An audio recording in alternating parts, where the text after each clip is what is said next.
Welcome to Talk Birdie-Tome with former world number 16 Nick O'Hearn and Tour Pro Mark Allen, live from Titleist and FootJoy headquarters. And thanks to our great partners, Titleist, they're the clear number one ball in golf. FootJoy are the number one shoe and glove in golf. Driving a BMW is like hitting a perfect shot, smooth, controlled and powerful. Ping, they'll help you play your best. The Golf Clearance Outlet beat everyone's prices. And Better, the fastest and easiest betting app in Australia.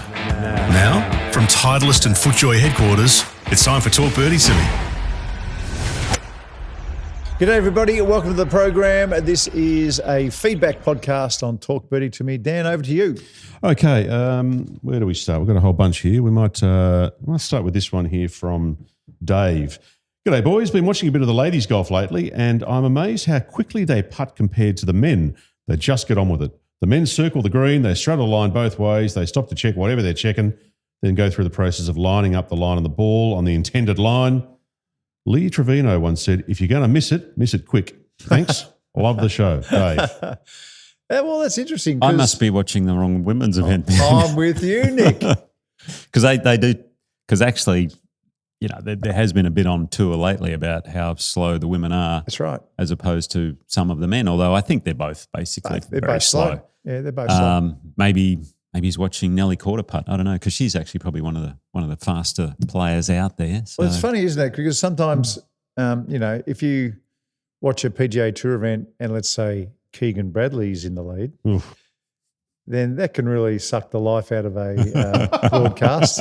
Suck the life out of it. Well, when he's taken so long and, you know, he's got a 3-footer and he's foot either side, he's back and forth and back and forth and back and forth, you know what he does. Then you might, you know, go to social media and send something to us and say, gee, the golf is very, very slow. So I think it does depend on what tournament you are watching. Maybe, yeah. And you know, who's up in the top. That's right. So again, if Ludwig Aubert was playing well, you go, wow, these golfers are moving really quick. There's been a recency bias in a form. Maybe there could be. Although you're right though. I mean, more often than what we'd like is a story in the world of golf that the women's tour are having 6-hour rounds and things like that, which is, you know, anywhere near 6, that is throw the toys out of the cot. What the hell's going wrong? Sort of a story. Even if you're at the very end of a field and it's been a 1-tee start, that should never, ever, ever happen. Message. Oh, I'm sorry. I was going to say drifting over 5. Well, that happens. You know. Yeah, if conditions are tough, Yeah. windy, or it's a really brutal golf course, that can happen. But 5.5, 6 is out of control. Crazy. Yeah. Sorry about that. Message here from Martin. Hey, guys, love the podcast. I'm an avid golfer. I'd never quite made a single-figure handicap. I'm now 71 and I've had a right knee replacement 10 years ago. I haven't developed arthritis in the same knee, but it severely impacted my ability through the ball. Is there a way to have a decent swing without putting too much pressure on my knee? Martin from Mandurah. The right knee. The right knee. So we're assuming he's right-handed? I assume so, yeah. I That's think interesting. For the most people are. So, Yeah. I mean, given he hasn't mentioned I he's have a lefty. dodgy right knee, but I'm a left-hander, Yeah. and that kind of affects me a little bit these days. On the So follow being through? my lead knee, Yeah. because I'm hitting against it. Yeah, okay. So I thought that would have been the better knee, to be honest, the trail one. Would that be Yeah. right or not? Well, I think you could take some heat off that knee if you know, like you see a lot of players drop their foot back. Now, that's not going to be the be-all and end-all, but that'll certainly take some pressure off it. The twisting of the knee is the big one. So, again, I wouldn't concern myself with the knee. I would really get my foot out like that. So who's our big-hitting New Zealand friend who – Ryan Fox. Ryan Fox. Ryan Fox. Ryan Fox. Ryan Fox, have you seen what he does with his left leg? So he had Turns some it knee. way out. He turns it way out. Now we had our man Marcus Wheelhouse on, and apparently that was something to do with his setup physically, and he put that foot out. Now, if you're planning on taking some heat off that right knee in the backswing, which I imagine you are, I would turn the right foot Yeah, it's a good call. 45 degrees out to where it feels ridiculous, and that would be your starting point. shouldn't affect you too much on the follow through, I wouldn't No, think. not at Because then all. you're going up against your left side and the right, Yeah. come up onto your right toe, hopefully. So, Yeah. I like that on the backswing, though. That'd be a good one. So there are these things called the TPIs, Titleist Performance Institutes, and you can find them on YouTube. So just type in Titleist Performance Institute. You'll see different things and different players going through what they are doing to try and benefit their golf swing physically. And one of the things that they notice is that your knee joints and ankle joints and hip joints, if they stiffen up, it's the same effect as your back stiffening up, and you just will not get that shoulder turn. And the episode that I watched, he just said, listen, if you're not turning that right foot out, then you're missing out on so much turn on the backswing. Okay. And it takes pressure off, hopefully, that knee joint. Yeah. And Makes by sense. the way, go and have a look at these. The TPIs, I'll tell you what. And then you can combine that with your little masterclass where you preset the hip. preset the hip turn. You'll be turning like the, who was that young guy out of Happy Gilmore 2? Joel Osment. Rib taken out or something. Wasn't it? Okay, That's so what's the name of our friend who sent this through? Oh, that's from Martin. Okay, so Martin, let's turn the right foot out Yep. and let's preset the hip turn. Right hip and take At your address. and then take a rib out. And get back to us. And take a rib out. And get back to us and let us know if that's taken any pressure off that right knee of yours. He's a fellow sand groper too, Nick. He's from Mandurah in Mandurah, WA. Beautiful. Okay, this one here is from Greg. Now, this is a question for you, Nick, from Greg. And there's one particular part of this question that I think speaks to the kind of person you are. Gosh. Okay. From Greg. Nick, we travelled on the plane to Da Nang, Hoi An the other week. Oh. Whoa. Obviously, we were at different ends of the plane. Oh, no. Nick O'Hearn. Why couldn't you be with everybody else? Nick? Hey, I thought I was. Wow. Oh, you know. geez. So what's the point? You're living at large up there, drinking champagne, having a bit of, Turn left. and Whenever some turn I right. go international, there's only one class I'm flying. I'm sorry. Okay. Anyway, here's where we went to from Okay. here. This is where That's Greg funny. went. This is actually the point of the email. I'm interested in your thoughts on golf in Vietnam. A couple of mates and I have been coming here for years. Wonderful courses, great food, terrific people, and it's just a fantastic country. But I'd like to know what course in Vietnam you think is the best. I think it's the Norman design one. The Norman design one. Okay. I don't know which one the Norman design one is because I played 4 up there with the Luxury Escapes team. So it was Barnard Hills, which is Luke Donald. Yes. The Montgomery course, which, as we know. Yes. There was the Faldo course, Laguna You like Cove, that I one? think. I didn't mind that one. Yeah, you like that but one. my favourite was the Robert Trent Jones course called Hoi An Shores. Now, I understand not far from Da Nang, there were 2 courses that we didn't play, and one of them is the Norman course. So I think that's who that maybe there you is go. what Greg's talking about. So Next time. I haven't played those 2. So, but for me, Hoi An Shores, fabulous. It's like a links style next to the water, brilliant, really good golf That course. sounds great. So that's Next my to the favourite. water. I've just looked up here about which course it is that Greg designed. I'm just looking it up here, and it says he's got 2 actually. Okay. He's got 2 courses Okay. there. Actually, he's got 3 there, guys. He's got the BRG Da Nang Golf Resort, Yes. the Bluffs Ho Tram, Never heard of that and one. KN Golf Links in, I don't know how to say this, I think Camran, I think is how you Okay, say it. that'll do. I have a feeling because I know we had a day off up there, and a couple of the guys who were on the trip, they went and played. I think the Da Nang one might have been the Norman course, and there's another course there. I think it's 36 holes, and they said no, it's really good. So definitely worth a visit by the sounds. Yep. So, Well, there more and more people I speak to are going to Vietnam to play golf. it is a good incredible. spot. Yeah, you loved it. You had a great time. You loved Oh it. yeah, food, people, golf courses, it was brilliant. Oh, you have a moment just reminiscing with Dan, Okay, and I we'll be will. back in a tick with some more feedback.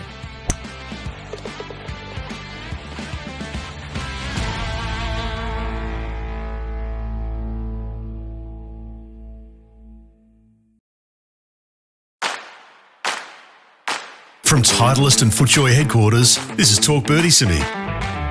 We're here for BMW, luxury and comfort for the 19th hole. Ping will help you play your best. The Golf Clearance Outlet beat everyone's prices. And Betr is the fastest and easiest betting app in Australia. Now, for Titleist, the #1 ball in golf, and FootJoy, the #1 shoe and glove in golf, is Nick O'Hearn and Mark Allen. Let her rip, Dan. All right, this one from John. This is a question. Well, it's really not really a question. It's more of a statement, actually. Min Sol Kim, an up-and-coming player to watch, in my opinion, a dead-set flusher. I caddied for her in the Australian Open at Vic Golf Club, men and women two-cut format when she was 17. She made the first cut and was on track until I gave her a terrible read on 7. Ooh. She's now 19 and has been winning in Korea. I think she's going to be someone very special. Take a look at her golf. Min Sol Kim. Min Sol Kim. We'll keep an eye out for her. Well, the lady who just won on the LPGA Tour is Yumin Wang. She's a 2-time winner on the Korean LPGA. That Korean LPGA is so strong. It's a joke. It's just a factory of professional golf. Churning them out onto the LPGA Tour, yeah. Yeah. All right. Slangman, I'm in WA at the moment, and most courses here have rakes outside of the bunkers. I like it. Clever. I like them outside as well. And there was a course I played the other day where it was inside, and I thought, okay. All right, here we go. Are you ready for this one? Yeah, go on. Go on. This is from Jeff. Hey, guys. Iron cover lover here. Oh, no. I thought the interview with Lucas Parsons was great. I saw him hit a fantastic second shot from the sandy waste area, left of the fairway on the 14th par 5, over the water at the lakes, straight onto the green. I also saw Greg Norman dump a few in the water on that same hole. That's right. I think John Daly was pretty famous for dumping a few in that pond as well. He was. Ended up walking off the course. And no, that was the 11th, wasn't it? It might have been the 11th. I think it was the 11th. I love everything he said there except iron cover lover. So. Anyway. Okay, here's one from Rob. G'day, boys. The changes made a few years ago, ready golf, grounding clubs in penalty areas, dropping from knee height, they're all sensible and I like them. However, my bugbear is when the choice of leaving the flag is chosen by the player. The edges of the hole have in some instances been destroyed due to a combination of carelessness and or oversized hands removing the pill from the cup. Is there a way to overcome this damage, or is it just the rub of the green, you've got to suck it up? Well, you shouldn't really. If you've got big hands and you're reaching in to get the golf ball and the pin is still in there, take it out. You just take the pin out. I mean, I always just pop the ball out with the pin. So one movement. Yeah, just pull the flag stick up, and that gets the ball out in those situations.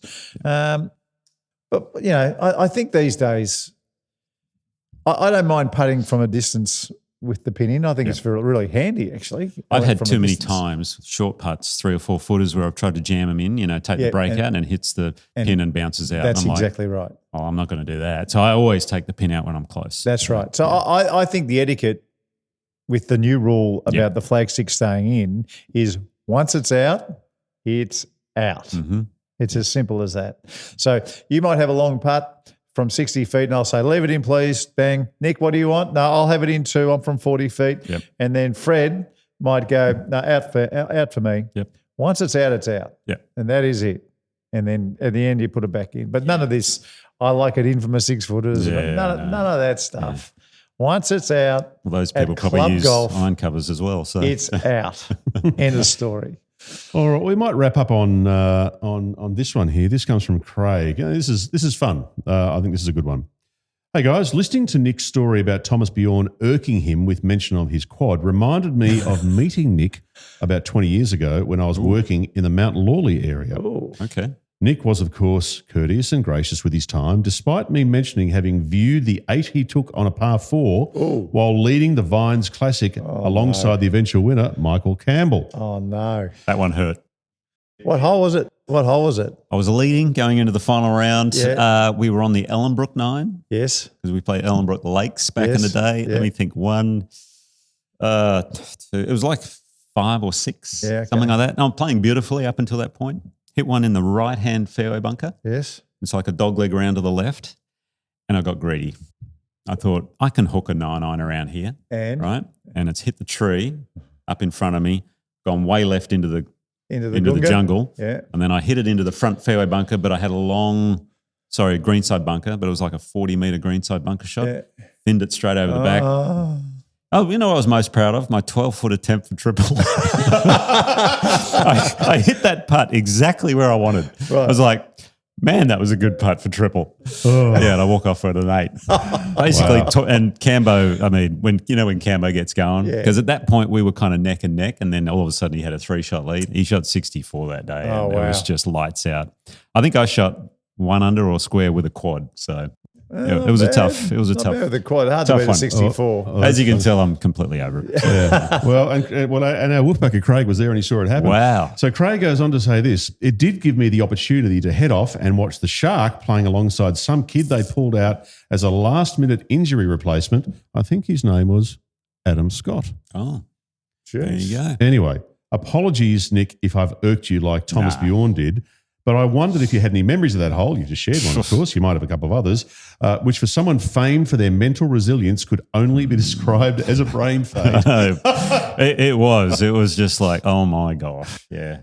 I did think I might have birdied the next hole, though. Did you? I think I birdied the next hole. It's a ripping bounce back. Yeah.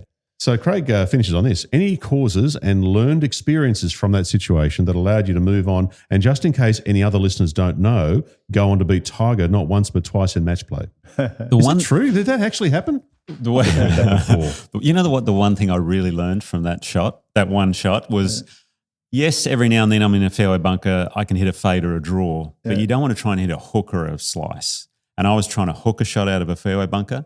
That's with the tree in the way. Well, I didn't think the tree was in the way, but I overhooked it, which led to all the it was one tree limb that was up there. So I learned from then on, okay, that is just stupid. Because at the time I was playing so well, I thought, I got this shot, no problem. Yeah. But I kind of forgot I was in the fairway bunker and maybe this is actually harder than what it is. Yeah. I flushed it, but I just hit the tree and, it came back to bite me. Was there a foot slip or anything like that? No, I just overhooked it. Yeah, I overhooked it. You know how sometimes it goes further than you think. And the Vines was cruel to me, that one, because I remember I lost that tournament and then a few years later I was again in the hunt.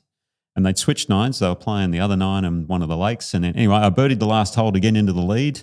And Kevin Stadler eagled the last to beat me. So, yeah. Kevin Stadler, of course, the greatest nickname in the history of golf, if you don't know. So, Kevin Stadler, his father was Craig Stadler. They called Craig Stadler the Walrus. And they called Kevin Stadler the smallest, because he was a little bit smaller, which is hilarious. I tell you, that nickname for Craig was spot on. I mean, he looked like a walrus. Spot on. Was he the first golfer to have a caricature probably wood cover? Yeah, probably. He had the walrus wood cover first, I reckon. The shark never had a shark. Imagine if Fluff caddied for the walrus, because they both got remember the look they both had way back? Yeah. Oh, that would have been funny. Yeah. Do you remember the rules controversy that Craig Stadler had? No, go on. So his ball was under a tree. He had the cream slacks on. Right. He didn't want to get his cream slacks dirty, so he put a towel down because he was down on his knees. Yes. So he's put the towel down. Didn't want to get dirty. Didn't want ruin his look. Hits this shot off his knees. Does a great job.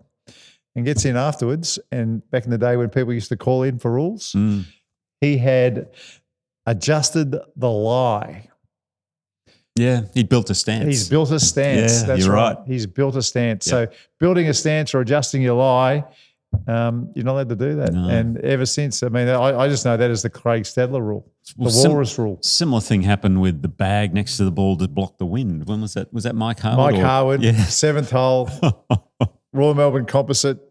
It was the windiest day of all time. I think it was the year that Norman walked off. Yep. Norman walked off. I mean, Ogilvy, you'll be able to find this putt on YouTube, Dan. Ogle hit a putt and it went up past the hole. The wind got it and turned it back in. It went in the hole and Brett Ogle's going crazy. If you can find that, you're a miracle man. But I reckon you will be able to find it. That's where I think this was part of Brett Ogle. Now look at this. At least a foot past the hole and it rolls back in. A bit like mini golf. So that was happening. And so it was that day. And on the 7th hole where the pin was, Mike laid his bag down on the back of the green. And that was considered, improving your lie as well, basically. And, of course, what did Wayne Riley nickname him? Go on. Exacto, because they were famous for making wind cheaters. So he was a wind cheater. Right, so he was called Exacto for a while. He's another guy we've got to host on this program. Mike Harwood. Mike Harwood. We will. My God. Yeah. He won the 3 biggest tournaments in Europe and he came second in the biggest to Ian Baker Finch. That's right. So I think he got the number 17 in the world. Of course, you got the 16. That's why I always mess you up because I think Mike got the 17 in the whole world. Wow. And you know when he finished second in that Open Championship, he didn't get an invite to Augusta the following year. Wow. Correct. So we never played the Masters. This is why we've got to get Mike on so he can talk about this. I mean, he never played at Augusta. He was number 17 in the world, came second in the British Open, and they didn't invite him. Ordinary. Wow. Ordinary. Gosh. He also, in a Victorian PGA, I had a 5-shot lead going into the last day and lost to Mike Harwood. He shot we should talk about 7 that as or 8 well, under par on the last day, and I shot a yeah. couple over. It was a mess. Oh, well. Threw up all over myself again. You know, I was just thinking, every time we get an email from somebody or a message from somebody who is talking about having met you, Nick, or had an experience with you, the words they use are always things like generous, polite, friendly, lovely. I thought you were going to say. I thought you were going to say quadruple bogey. But it just doesn't. It just doesn't equate for me. This is the same bloke who flew business class to Vietnam and didn't invite you and I, Mark. I'm able to fool a lot of people. It's great. So. All right, folks. That's it, boys. Good to see you both. Catch you next time. Talk Birdie to Me with Nick O'Hearn and Mark Allen comes live from Titleist and FootJoy headquarters. And thanks to our fantastic partners.